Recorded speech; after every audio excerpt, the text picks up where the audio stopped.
ইসরায়েলের তেল আবিবের আকাশে যে আগুনের বৃষ্টি দেখা যাচ্ছে এটা কোনো সাধারণ হামলা নয়। বলা হচ্ছে এটা ইরানের নতুন মিসাইল খাইবার শেহন। এই মিসাইলের বিশেষত্ব হলো এতে একটি বা দুইটি নয় 30 থেকে 50টি ওয়ারহেড থাকতে পারে। তাই একটি মিসাইল লক্ষ্যবস্তুতে পৌঁছানোর পর পুরো একটি এলাকায় কয়েক কিলোমিটার জায়গা জুড়ে এ ধ্বংসকার্য চালাতে পারে। তাই একে ঠেকানো প্রায় অসম্ভব হয়ে যায়।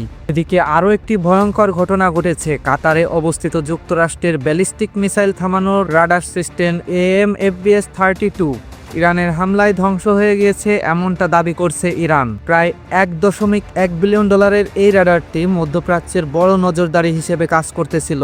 প্রায় 5000 কিলোমিটার আকাশ স্ক্যানিং করতে পারত এই রাডার। এখন এটি কার্যত ধ্বংস হয়ে গেছে বলে বিভিন্ন সূত্র বলছে এবং গণমাধ্যম বলছে। ঠিক একই সময়ে মধ্যপ্রাচ্যের ধনী শহর দুবাইও নিরাপদ নেই। ধনীদের খেলার মাঠ হিসেবে পরিচিত এই শহরেও প্রতিনিয়ত আঘাত হানছে শাহেদ ড্রোনগুলোকে প্রতিহত করা ক্রমশ কঠিন হয়ে পড়ছে। পরিস্থিতি এতটাই উত্তেজনাপূর্ণ যে যুক্তরাষ্ট্র মধ্যপ্রাচ্য থেকে তাদের দূতাবাস তুলে নেওয়া শুরু করেছে। এই সংঘাতের ভেতরে আলোচিত সামরিক শক্তির একটি হলো নৌবাহিনীর বিমানবাহী রণতরী USS অ্যাব্রাহাম লিঙ্কন। নিমিস ক্লাসের এই যুদ্ধজাহাজের মূল্য প্রায় $7 বিলিয়ন। ইরান দাবি করছে তারা এই US-এর রণতরীকেই লক্ষ্য করে হামলা চালিয়েছে। যুক্তরাষ্ট্র বলছে অবশ্য রণতরীটির কোনো ক্ষয়ক্ষতি হয়নি।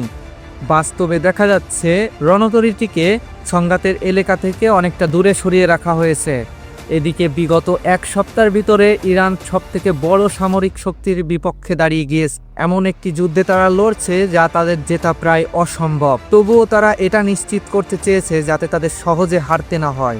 এখন প্রশ্ন হচ্ছে কিভাবে এটি সম্ভব হলো? কি এমন আছে ইরানের কাছে যা যুক্তরাষ্ট্রের কৃত্রিম বুদ্ধিমত্তা, আধুনিক প্রযুক্তি ও সামরিক শক্তিকে ডাইরেক্ট চ্যালেঞ্জ করছে? 28 ফেব্রুয়ারি যখন ইরানের উপরে একসাথে যুক্তরাষ্ট্র ও ইসরায়েল হামলা শুরু করেছিল, অনেকেই হয়তো ভেবেছিল যুদ্ধ কয়েক ঘন্টার ভিতরেই শেষ হয়ে যাবে। এই যুদ্ধে ইরানের সবথেকে বড় নেতৃত্বের অংশকে টার্গেট করা হয়েছিল।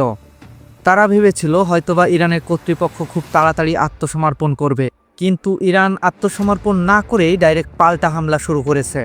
ধীরে ধীরে তারা ইসরায়েল ও গালফ অঞ্চলের যুক্তরাষ্ট্রের ঘাঁটিগুলোকে লক্ষ্যবস্তুতে পরিণত করেছে। এর সবথেকে বড় একটি কারণ হলো ইরানের সজ্জা মিসাইল এবং ড্রোন ভান্ডার। 2025 সালে ইরানি বাহিনী তাদের একটি নতুন ভিডিও প্রকাশ করেছিল। দেখা যায় ইরানের ভূগর্ভে তারা বিশাল মিসাইল সিটি তৈরি করেছে। কয়েক মিটার ট্যানেলের ভিতরে প্রায় কয়েক হাজার মিসাইল রেডি করে রাখা আছে। তবে এটার সংখ্যা বা কতটা দৈর্ঘ্যের ভিতরে আছে এটা এখনও জানা যায়নি। ইরান এই প্রস্তুতি শুধু আজকের জন্য নেয়নি। তারা 1984 সালে প্রথম ভূগর্ভস্থ মিসাইল সিটি তৈরি করার কাজ শুরু করেছিল। এর প্রথমের দিকে ইরান যে মিসাইলগুলো ব্যবহার করতেছিল, বিশ্লেষকদের মতে এগুলো সব পুরনো স্টক। তাদের টার্গেট ছিল যুক্তরাষ্ট্রের ইন্টারসেপ্টর মিসাইলের মজুদ কমিয়ে ফেলা। এর একটি মিসাইল অথবা ড্রোন তৈরি করতে ইরানের হয়তোবা কয়েক $1000 লাগে, কিন্তু এটাকে ধ্বংস করার জন্য যুক্তরাষ্ট্রের ব্যবহার করতে হয় প্যাট্রিয়ট অথবা অ্যারো 3-র মতো সব ইন্টারসেপ্টর মিসাইল, যার মূল্য প্রায় $1 থেকে $15 মিলিয়ন পর্যন্ত। ইরান এই অর্থনৈতিক সমীকরণ খুব সহজেই বুঝে গিয়েছে। তাই তারা একসাথে এত বেশি ড্রোন হামলা করে যা একসাথে প্রতিরক্ষা করা সম্ভব হয় না। প্রতিটি ড্রোন থামাতে যুক্তরাষ্ট্রকে একের পর এক ইন্টারসেপ্টর মিসাইল ব্যবহার করতে হয়। এর পেছনে আরও একটি অজানা রহস্য রয়েছে। 2011 সালে ইরানের আকাশে যুক্তরাষ্ট্রের একটি RT-170 সেন্টিনেল একটি ড্রোন ভূপাতিত হয়। ইরান সেটাকে রিভার্স ইঞ্জিনিয়ারিং করে 3টা নতুন ড্রোন তৈরি করে। তা হলো শাহেদ 171 এবং 191 এবং সবথেকে বিখ্যাত 136। এই শাহেদ 136 এখন কামিকাজের একটি ড্রোন হিসেবে ব্যবহৃত হচ্ছে, যা সরাসরি লক্ষ্যবস্তুতে আঘাত করে বিস্ফোরিত হয়।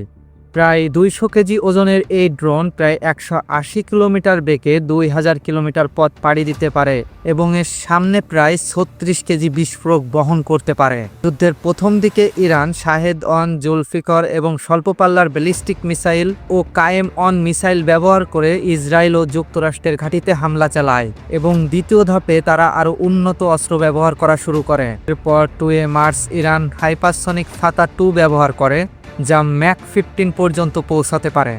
এত দ্রুতগতির মিসাইল প্রায় ট্র্যাক করা ও ধ্বংস করা অনেক কঠিন। এদিকে ইসরায়েলের প্রতিরক্ষা ব্যবস্থা বহু স্তর বিশিষ্ট।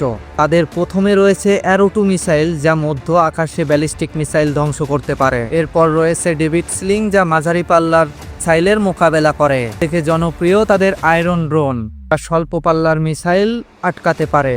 কিন্তু ইরান এই প্রতিরক্ষা ব্যবস্থাকে হতাশ করার জন্য ব্যবহার করছে ভলিফায়ার কৌশল। এতে একসাথে প্রায় ড্রোন, ব্যালিস্টিক মিসাইল এবং ক্রুজ মিসাইল ছোড়া হয়। এতে প্রতিরক্ষা ব্যবস্থা বিভ্রান্ত হয়ে পড়ে।